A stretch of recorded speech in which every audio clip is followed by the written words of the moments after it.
have everything inside this parenthesis is to the 0 power. 1. Does it matter that I have x squared, y 0, z to the third? No. No, because everything inside the parenthesis is to the 0 power, so the answer is 1.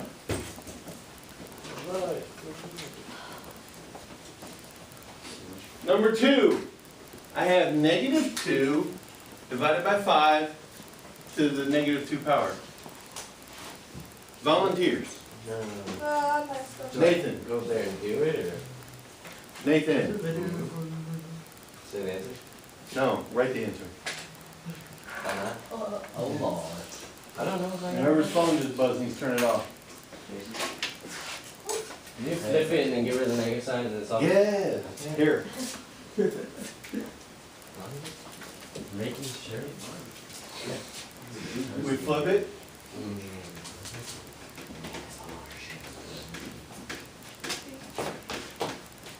Gotta pay attention.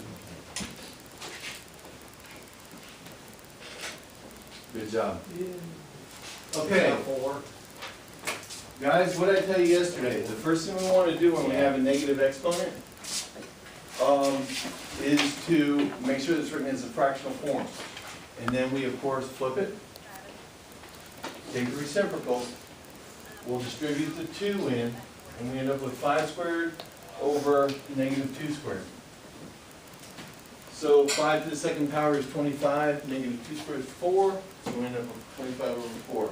Last one, x over y to the negative third. Volunteers. Mickey, you do that one? Come on.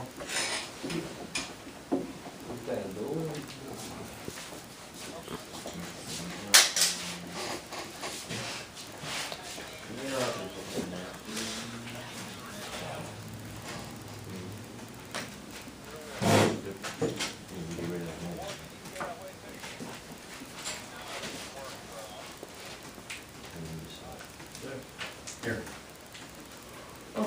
Good job. Okay, so he takes and he distributes the negative 3 to the numerator and the denominator, which gives us x to the negative 3, y to the negative 3. We have a negative exponent in both the numerator and the denominator, so we write it as reciprocal, and we get rid of the negative sign in front of the exponent. So make the exponent positive. We end up with y to the third over x to the third. Pass your papers to the back. I need one person to collect them for me. And thank you, Thomas.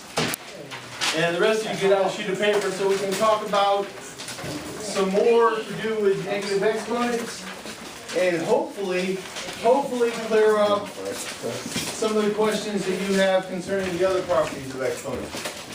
So hopefully we can clear everything up.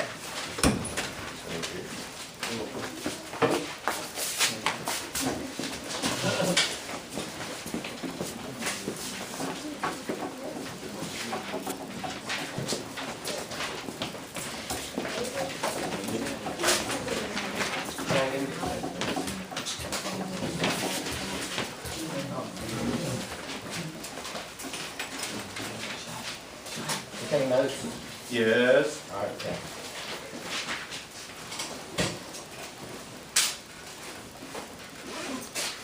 Are we ready? All right. So this first problem I present to you, I have 2 to the negative 2 times 2 to the negative 3. Now I know a lot of you, the first thing that you're thinking of is, ooh, Mr. Joslin, it's a negative exponent, I'm going to write it as a fraction and get rid of the negative. Let's not do that first. Let's apply the other properties of exponents we talked about. So let's look at this problem. I have 2 bases that are the same, and I'm multiplying it. So what would I do with my exponents, even though they're both negative? What would I do? Add them. So I would have, it's not negative 1, 2 to the negative 2 plus negative 3. Now I heard someone over here say, what is negative 2 plus negative 3 done?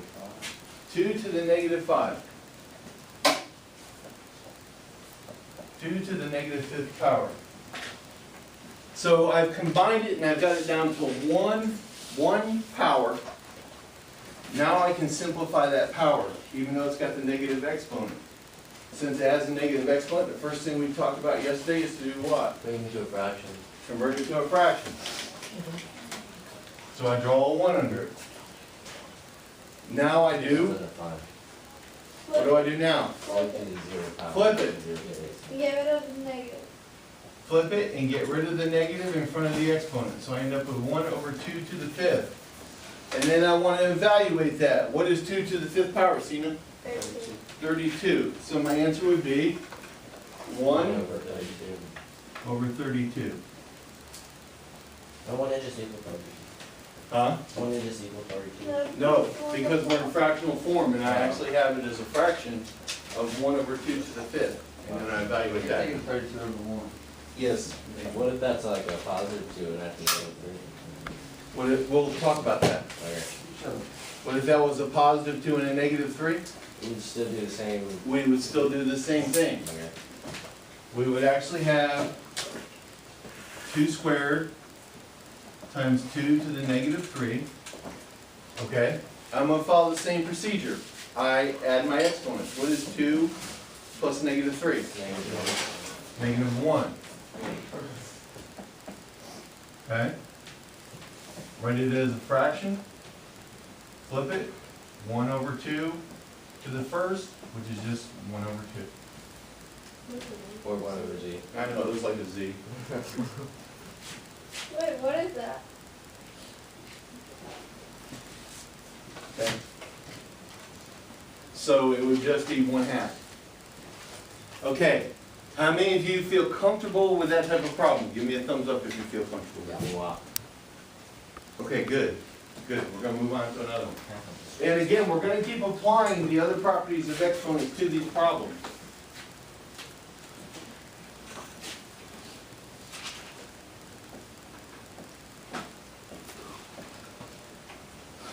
Three to the negative 1, all to the 5th power.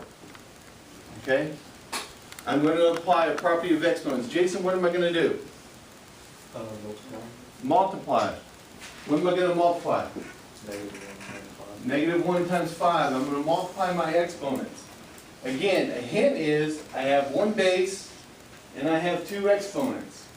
In order to simplify this, I need to combine these exponents. And they're separated by a parenthesis. If I have 2 numbers that are separated by parentheses, I multiply them. So this is going to be 3 to the negative 5th power.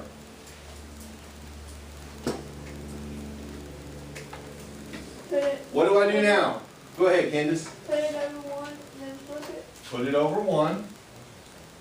Then I'm going to flip the fraction, Take away the negative.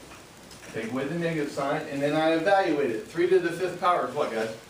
243. 243. So this is going to be equal to 1 over 243.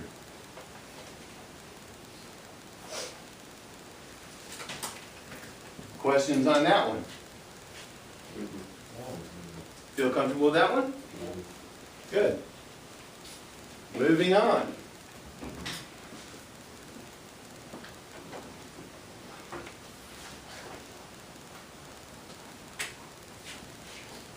I love this because in a minute you're going to start groaning. Okay. What about this one? Do I have a negative exponent? Yes. Flip it. Okay. Is it already in fractional form? Yes.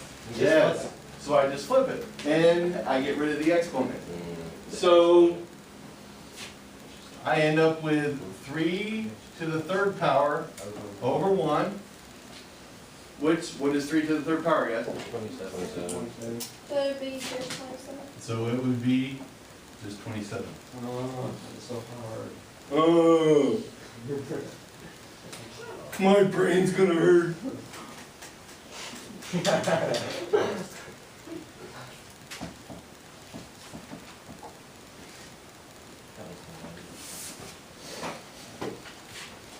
Let's try this one.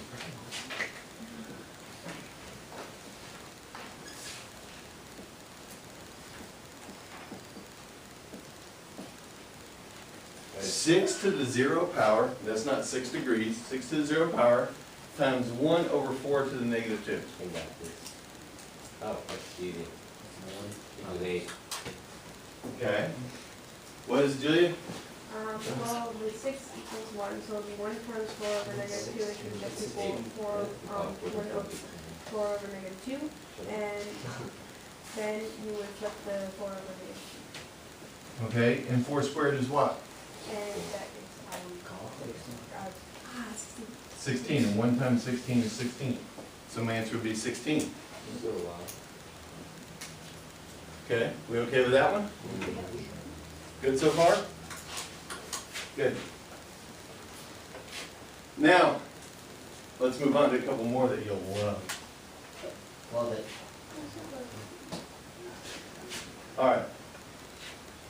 So what happens if I have 2 times y to the negative 3? Put it over 1. Flip it. Okay, let me ask you a question first before you start doing anything. It's only Um, It's only. Bobby, since you have your hand up. The 2, does it have a negative exponent? No.